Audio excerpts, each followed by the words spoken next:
തോട്ടത്തിലൂടെ ഇങ്ങനെ വന്ന സമയത്ത് കൊടംപുളിയുടെ അടിയിലൊക്കെ കുറച്ച് കായകളൊക്കെ വീണിട്ടുണ്ട്. അപ്പൊ അതൊക്കെ ഒന്ന് പെറുക്കിയെടുക്കാനായിട്ട് വന്നതാണ്. ഈ കാണുന്ന മരം ഉണ്ടല്ലോ, ഞങ്ങളുടെ ഫാമിൽ ബെഡ് തൈ വെച്ചിട്ടുണ്ടായ ഒരു കൊടംപുളിയാണ്.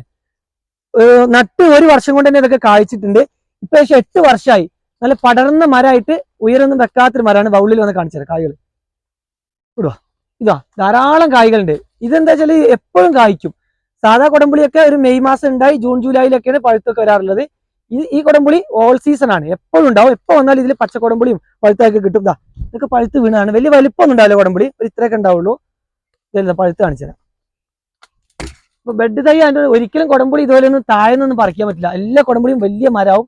ഈ നമ്മുടെ ഫാമിൽ തന്നെ നാടൻ കൊടംപുളി ഉണ്ട്, കാണിച്ചാൽ വലിയ മരമാണ് ഇത്. ഇപ്പൊ ഒരു 8 വർഷത്തോളായിട്ട് ഇതുപോലെ തന്നെ ഇങ്ങനെ ഇതൊന്നും അങ്ങോട്ട് വളരുന്നില്ല. അപ്പൊ ഒരു 4-5 വർഷമായി ഇതേ നൃത്തം തന്നെയാണ്. ഇനി ഇങ്ങോട്ട് വളരുമൊന്നുമില്ല. നല്ല കുറുകി വന്നിട്ട് നല്ല ബുഷ് നമുക്ക് പ്രൂൺ ചെയ്ത പോലെ വന്നിട്ട് പടർന്ന് നിൽക്കുകയാണ്. താഴെ തന്നെ നമുക്ക് കൊടംപുളി പറിക്കാം. ആവശ്യത്തിന് എപ്പോൾ വേണമെങ്കിലും. ഇവിടെയൊക്കെ ധാരാളം കൊടംപുളി ഉണ്ട്. എപ്പോഴും പച്ചക്കൊടംപുളി ഇതിൽ വന്നിട്ടുണ്ടാവും. പിന്നെ പഴുത്തത് നമ്മൾ ഏകദേശം പഴുക്കാകുമ്പോഴത്തേന് ഇവന് പറിച്ചെടുക്കും. ഇവന് താഴെ വീണ് പെറുക്കേണ്ടി വരുന്നില്ല. അപ്പം ഈ ബെഡ് തൈയൊക്കെ കിട്ടുകയാണെങ്കിൽ എല്ലാവരും ഇതുപോലെ വെച്ച് കൊടുത്താൽ നമുക്ക് ഫുൾ ടൈം കൊടംപുളി കിട്ടും.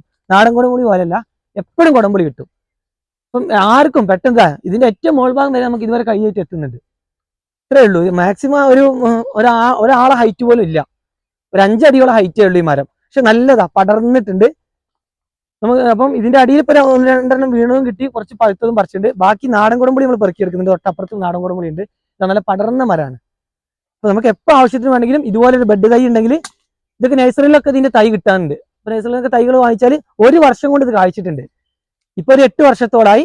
ആദ്യത്തെ വർഷം കുറച്ച് പൊന്നിയപ്പോൾ ഞങ്ങൾ ഹൈറ്റ് വെക്കുമെന്ന് വിചാരിച്ചു. പിന്നെയാണ് മനസ്സിലായി ഇത് ഷോർട്ടായിട്ട് റൗണ്ടായി വന്നിട്ടുണ്ട്. ഞങ്ങൾ പ്രൂൺ ചെയ്യാതെ തന്നെ ഇങ്ങനെ വന്നാണ്. ഈ കുടംപുളിയിൽ നിന്ന് ഇത്രയും കിട്ടിയിട്ടുണ്ട്. പക്ഷെ നാടൻപുളിയുടെ അടിയൊക്കെ കുറെ വീഴും. ഇതങ്ങനെ വീണ് കിട്ടൂല. ഇതൊക്കെ നമ്മൾ പറിച്ചെടുത്താണ്. ഒന്ന് മാത്രമേ വീണിട്ടുള്ളൂ, ബാക്കിയൊക്കെ പറിച്ചെടുത്താണ്. ഇത് നമുക്ക് അങ്ങോട്ട് പോവാം, മറ്റേ പുളിയിലോട്ട്. ഇത് നമ്മുടെ നാടൻ കുടംപുളിയുടെ മരമാണ്. അത്യാവശ്യം വലിയ മരമാണ്. ഇതിന് ധാരാളം കായ്കളുണ്ട്. മുകളിലൊക്കെ കായ്കളുണ്ട്, ഒക്കെ പഴുത്തു തുടങ്ങിയിട്ടുണ്ട്. ഇത് പിന്നെ താഴെ വീഴും. കണ്ടില്ലേ, താഴെ ഇഷ്ടം പോലെ വീണ് നടക്കുന്നുണ്ട്. ചെറുതും വലുതായിട്ടൊക്കെ വീണിട്ടുണ്ട്. അതൊക്കെ നല്ല പഴുത്തതാ. താഴെ വീണൊക്കെ പെറുക്കിയെടുക്കാം. ഇതെവിടെയൊക്കെ ഉണ്ട്.